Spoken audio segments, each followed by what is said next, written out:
gosto muito quando uma universidade escolhe um bom escritor que está completamente esquecido e coloca uma obra sua, um livro seu, como leitura obrigatória. Porque aí as pessoas vão ser obrigadas a ler, a estudar, a analisar a obra, trazendo luz a esse escritor que está ali, né, meio esquecido. Claro que às vezes a escolha é infeliz. Nem a obra escolhida e nem o escritor ou escritora tem assim tanta relevância. E foram esquecidos justamente por isso, né? Mas esse não é o caso do nosso livro de hoje, Os Ratos, do escritor gaúcho Dionélio Machado. É um livro que cai em alguns vestibulares, em algumas provas, então eu vou resumir, vou marcar com você os principais pontos, vou analisar, e por isso é importante que você fique até o fim do vídeo. Às vezes a pessoa interrompe o vídeo no meio e ela não escuta o que eu falei lá no final, então aí depois não dá para reclamar, tá, gente? Então vamos lá. Se você não vai fazer prova nenhuma, é uma grande oportunidade de conhecer Dionélio Machado.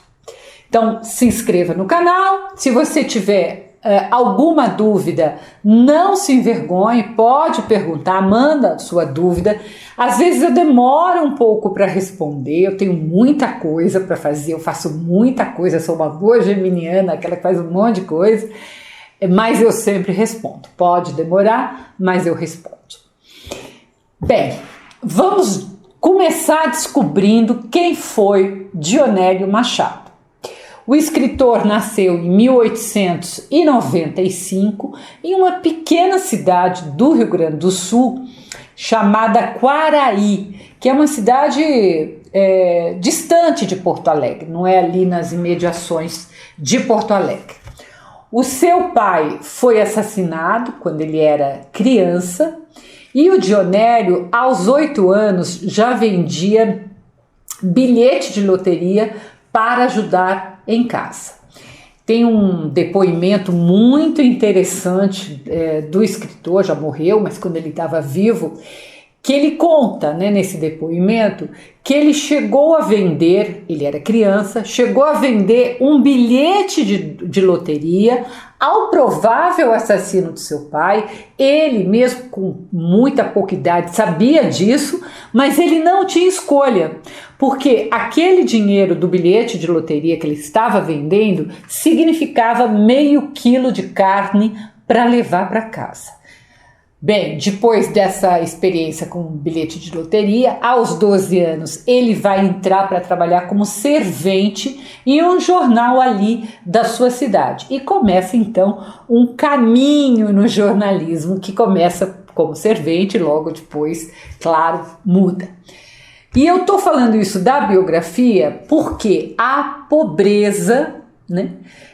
E essa coisa da família, né, vai ser uma marca que ele vai levar na sua vida e nos seus livros também. Ele era muito esforçado, ele consegue manter os estudos, ele entra em medicina em Porto Alegre, onde vai ser ambientada a história dos ratos. Então ele foi jornalista, médico psiquiatra, escritor. Dionélio escreveu romance, conto, ensaio, fazendo parte da segunda geração dos modernistas. E também, uma coisa que é até surpreendente, pouca gente sabe, ele chegou a ganhar o Prêmio Jabuti em 1981 com o romance Endiabrados, mas mesmo assim o escritor nunca chegou a ficar muito conhecido. Talvez por ele se dedicar também à medicina, talvez por ter feito parte do Partido Comunista, não dá para a gente saber. Eu espero que agora, então, a partir desse livro, dessa obrigatoriedade, isso mude. O livro Os Ratos, você vai ver que ele é dedicado a Érico Veríssimo, outro escritor gaúcho, que foi vizinho do Dionélio e também seu amigo ali. E foi ele, o Érico Veríssimo, que incentivou o Dionélio a escrever esse romance e mandar para o concurso, que eu vou falar daqui a pouco.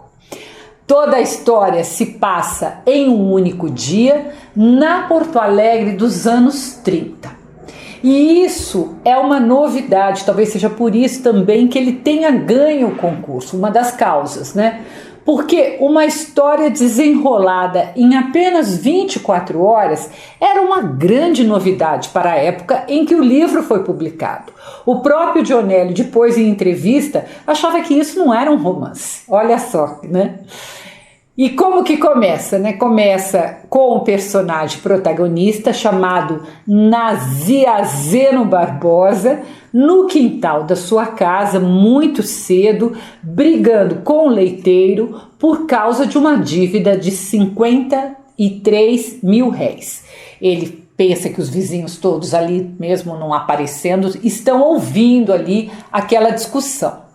O leiteiro deu mais um dia para o pagamento ser feito, senão ele ia deixar de entregar o leite para a família do Naziazeno. Quando ele entra em casa, ele está bravo, né, com aquela discussão com o leiteiro. A sua mulher, chamada Adelaide, ela está preocupada porque eles vão ficar sem leite, né? Eles têm também um menino, uma criança em casa. O Naziazeno, ele tenta minimizar o problema. Diz que eles podem ficar sem leite, como já estão sem comer manteiga e sem também ter gelo em casa.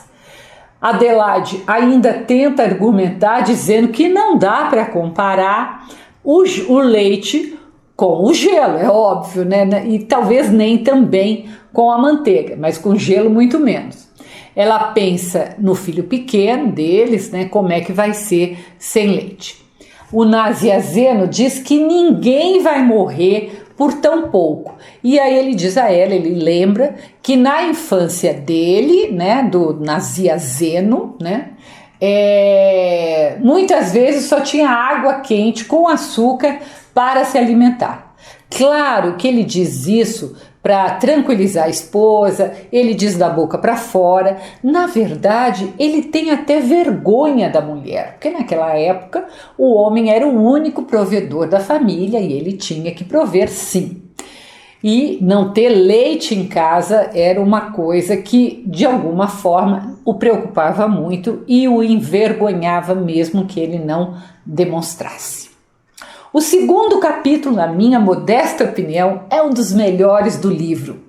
O Naziazeno, depois dessa conversa com a mulher, ele sai para trabalhar, é mais cedo do que o horário dele, ele é funcionário público, e enquanto espera o bonde, era uma época do bonde ainda, vê o vizinho que paga, ele vê um vizinho que ele sabe que é um vizinho que paga o leiteiro até antecipado, de quem o leiteiro gosta muito. E por isso mesmo, o Naziazeno, envergonhado ali depois daquela discussão, finge que não vê o vizinho. Depois no bonde, a fala do leiteiro, que lhe dá apenas mais um dia, não sai da sua cabeça. Pensa também no sapato da sua mulher, que está preso no sapateiro, porque ele não pagou o conserto do sapato. Ele pensa na doença que o filho teve, que foi uma desnutrição violenta, e no médico do seu filho, que ele também ainda não pagou. Então ele fica martelando, né? Não paga nada, não paga ninguém. Isso é uma coisa que ele vai martelar na cabeça. Ele tenta pôr um pouco da culpa na mulher, que a mulher deveria ter sido mais dura e ter olhado mais feio para o leiteiro, mas ele sabe que a sua mulher não é assim. E todos esses pensamentos vão lhe angustiando. Isso é uma outra marca desse escritor, que é essa viagem interna. No terceiro capítulo, quando ele salta do bonde, ele está determinado a conseguir os 53 mil réis para pagar o leiteiro. Ele está animado, ele acha que ele vai conseguir. E ele procura o Duque no café. Quem é o Duque? Duque é um conhecido dele que ele diz que tem a experiência da miséria e que por isso mesmo sempre o ajuda quando ele precisa de dinheiro, seja indo junto com falar com os agiotas, seja na casa dos penhores, né? Na verdade, o Duque é um espertalhão que vive de agenciar essas pequenas transações. O protagonista não encontra o Duque e então ele resolve ir trabalhar. E ele pensa que ele pode pedir emprestado para o diretor lá na repartição, porque o diretor já havia um dia lhe emprestado quando seu filho ficou doente, nem quis receber tudo que o protagonista devia para o diretor.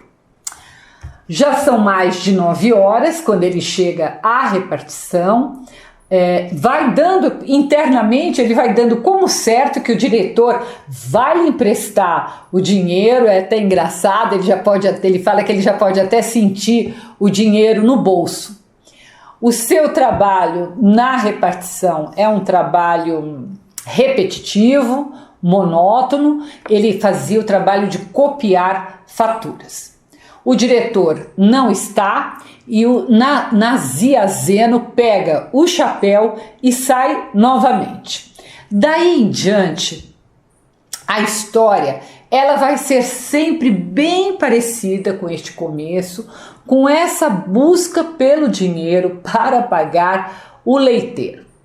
Na rua ele encontra outro desocupado, que é o Alcides, outro que não tem dinheiro, como o Duque, para nada, e que já chegou a um nível tal de pobreza que ele anda com um casaco tão velho que o próprio Nazianzeno diz que teria vergonha de usar. É um casaco ali que ele conhece, que ele pega na casa de penhor, que ninguém resgata, enfim, uma roupa bem pobre.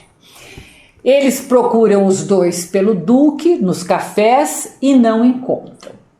E aí eles vão ali, os dois, o Alcides tentando ajudar, eles têm a ideia de procurar um agiota, o que não dá certo. Depois vem a ideia de tentar a sorte no jogo do bicho, mas eles não têm dinheiro para jogar no jogo do bicho. Então combinam que o Alcides vai atrás de uns tostões para o jogo do bicho, enquanto o Nazianzeno deve voltar para a repartição para tentar pegar o dinheiro com o diretor, o dinheiro emprestado com o diretor. Então vão aparecendo possibilidades dele conseguir o dinheiro. No caminho, o Nazianzeno pensa no datilógrafo e no escriturário que dividem a sala com ele. E para quem ele pensa que ele não pode pedir dinheiro, porque sabia que eles ali que trabalhavam com ele viriam com evasivas. E aí termina esse capítulo com uma referência aos ratos que eu considero importante. O trecho que fala dos ratos diz assim, abre aspas, Nazianzeno vê-se no meio da sala da repartição, atônito, sozinho, olhando para os lados, para todos aqueles fugitivos que se esgueiram, que se somem com pés de ratos, tá? Então essa é uma referência aos ratos que você não pode esquecer. E por que ele fala em pés de ratos? Porque você já viu os ratos? Os ratos têm uns pés bem curtinhos, que não servem para longos passos. Então, quando o rato anda piquitico, né? Anda pequenininho. Nos outros capítulos, vão ser sempre capítulos curtos. E isso tem uma razão de ser, vou falar daqui a pouco. Nesses outros capítulos, o Nazianzeno vai tentando obter o dinheiro sem sucesso. O diretor que ele consegue encontrar lhe nega e ainda lhe diz palavras duras que o humilham, né? Como dizer que ele não é banco, que ele não tem toda hora que emprestar. Em seguida, o personagem joga na roleta, ele ganha um bom dinheiro, mas para nosso desespero e do protagonista, ele perde tudo. E o dia vai passando, ele não vai trabalhar, tá? Ele e o Alcides encontram o Duque, que está conversando com um conhecido do Duque, chamado Mondina, e os quatro ali vão tentando achar uma maneira, tendo ideias de obter o dinheiro do leiteiro. O tempo vai passando, já é tarde da noite, então são sempre essas tentativas que não dão certo. Eles têm a ideia de resgatar do penhor um anel do Alcides para vender ou penhorar novamente por um valor maior. Nós, leitores, vamos ficando angustiados junto com Nazianzeno. E à medida que as horas vão passando, o dia vai terminando e nada dele conseguir o dinheiro, apesar de ter uma esperança obstinada, isso também nos angustia. Quando, enfim, ele chega em casa, bem tarde da noite, nós, leitores, não sabemos se ele conseguiu ou não o dinheiro, porque o capítulo anterior ele havia terminado em um impasse com o Mondina. Então a gente não sabe exatamente o que aconteceu, se ele conseguiu ou não dinheiro. Mas rapidamente esse capítulo vai andando, sabemos que sim, porque ele chega com um embrulho, que é o sapato da mulher que ele pegou no sapateiro, ele leva um pouco de manteiga e ainda uns leõezinhos de borracha para o filho, que nem é próprio para o filho, mas foi o que ele encontrou para a idade do filho, né? Além, claro, do dinheiro para pagar o leiteiro. Ele janta aquela comida que a esposa deixou ali para ele pede para o menino do vizinho buscar um vinho. Então esse é o primeiro momento ali no livro que o personagem finalmente consegue relaxar um pouco, depois de toda a angústia do dia todo correndo de lá para cá à procura do dinheiro. Ele e a mulher resolvem deixar o dinheiro na mesa da cozinha para o leiteiro pegar quando viesse trazer o leite de madrugada. Isso era uma coisa comum naquela época, tá? Não era uma ideia louca. E por quê? Porque o leiteiro, ele tinha normalmente a chave dos fundos, a chave da cozinha na casa das pessoas.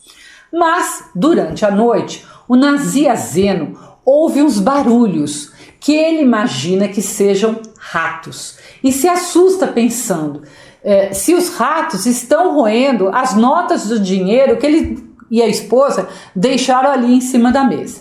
Ele quer levantar, mas é aquele momento do sono que a gente sabe que precisa levantar, mas o sono é tanto que a gente não consegue. Todo mundo já passou por isso, né? Sente frio ali no meio da noite, precisa levantar para pegar o cobertor e a gente acaba não conseguindo levantar. Essa indecisão dele, se levanta ou não levanta, dura muito tempo. Ele ouve os barulhos e imagina, ora que sejam os ratos roendo talvez o assoalho de madeira, mas outras vezes ele imagina que está sim roendo o dinheiro. E ele vai ficando naquele sono conturbado, meio acordado, meio dormindo, exausto. E nós também vamos ficando exaustos e muito apreensivos, porque depois de um dia inteiro tentando de toda forma conseguir o dinheiro, ele pode ser comido pelos ratos. Eu reli o livro agora, eu nem sei onde estava a minha edição antiga, e eu falava, levanta meu filho, levanta, eu estava torcendo para que ele levantasse e tirasse o dinheiro dali. Ao final, ele ouve o leiteiro, já de madrugada, abrindo a porta da cozinha e despejando o leite. Ou seja, deu tudo certo, graças a Deus, e ele finalmente dorme e o livro acaba. Vamos lá, vamos à análise. É claro que os ratos que dão título ao livro não são apenas os ratos, os animais que aparecem ao final e que ele imagina que estão roendo o dinheiro do leiteiro. Eu já chamei a sua atenção antes para um trecho em que ele compara os funcionários da repartição ali que trabalham com ele a ratos, quando ele fala das perninhas dos ratos. Mas também são ratos ele e os outros amigos que andam de lá para cá o dia todo buscando dinheiro.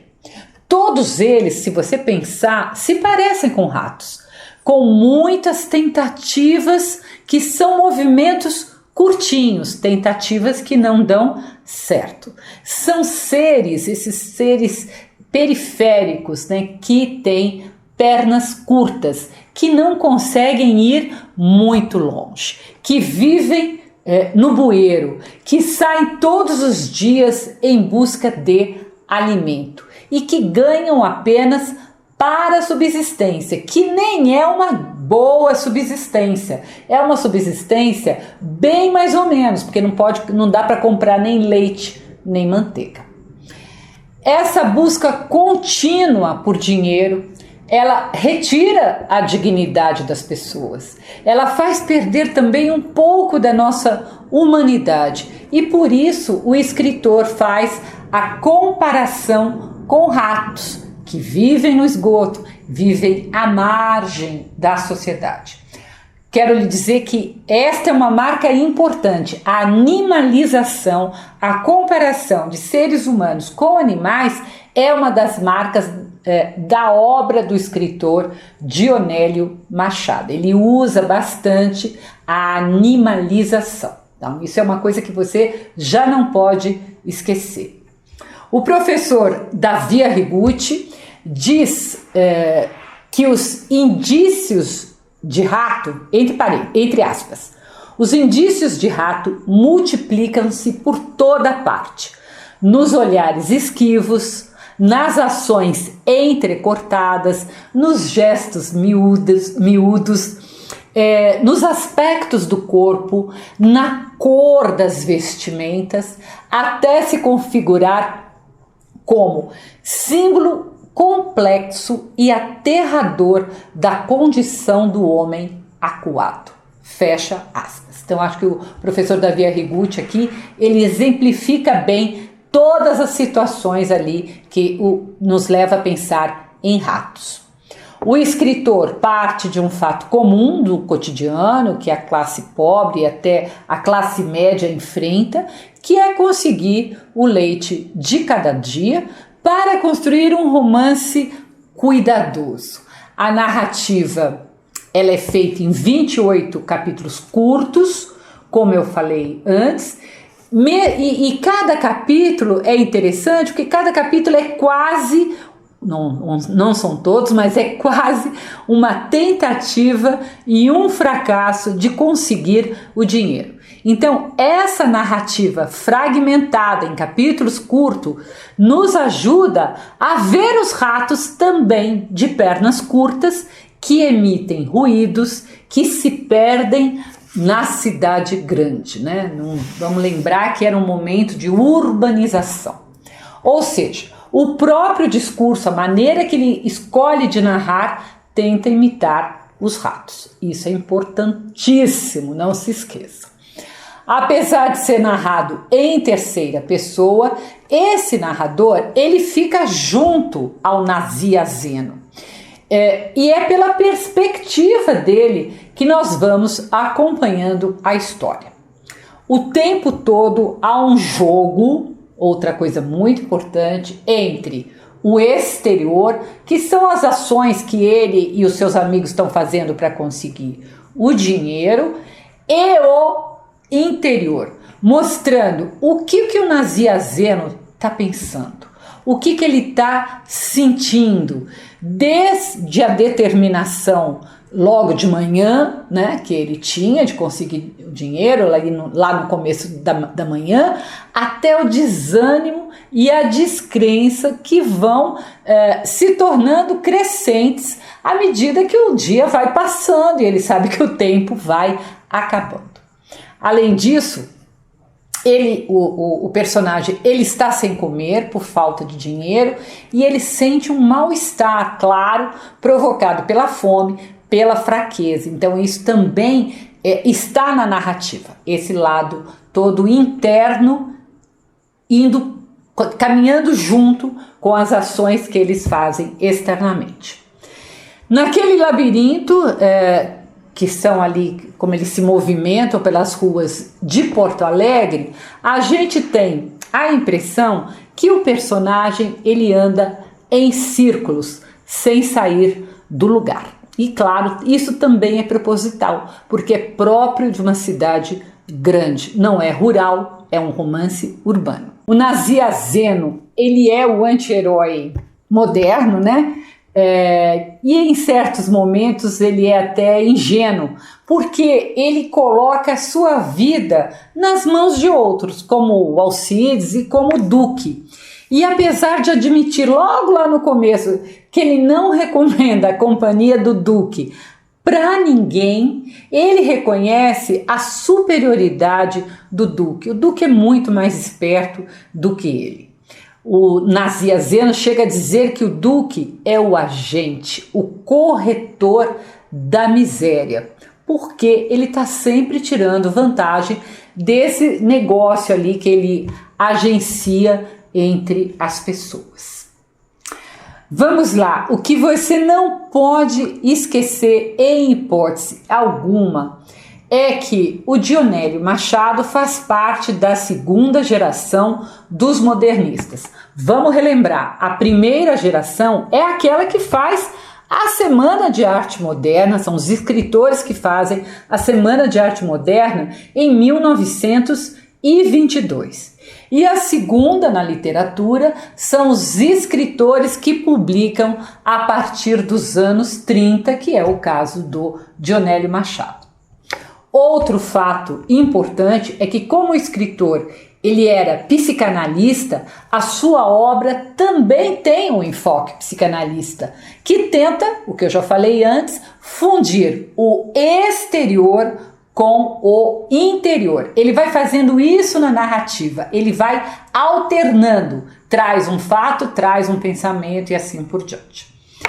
Os Ratos, evidentemente, é uma obra de crítica social do modernismo, mostrando como um trabalhador pode ganhar tão mal, mas tão mal, que não consegue as mínimas condições dignas para ter a manteiga e o leite em casa. Então, é um romance de crítica social. É também, como eu já falei antes, um romance urbano onde as pessoas parecem desaparecer nas ruas ali no anonimato. Tem muita gente, as pessoas não se conhecem e não se importam umas com as outras. Isso é uma característica de romance urbano. Quando perguntado se o nome Nazia Zeno tinha algo a ver com o Nazareno, o escritor explicou que há na história do cristianismo primitivo um homem de Nazienza.